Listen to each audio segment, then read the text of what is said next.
So right here we're looking at a 12 volt brushless 1/2 inch impact. So I'm just doing a little overview of this. Here's the 12 volt battery. This one here says 3 bars fully charged.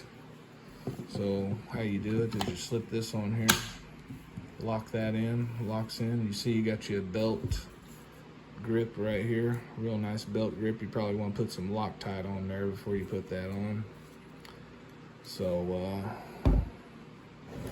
looks to be only 1 speed. This is a brand new tool, so it looks to be 1 speed on here. No high, medium, or low. It's just 1 solid.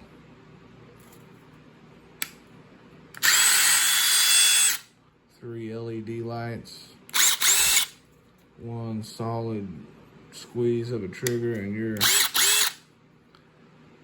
no up or down on the power. But this again is a 12 volt. Be a good tool for anybody looking to be a handyman. So shout outs to Dwalt on the 1/2 inch impact.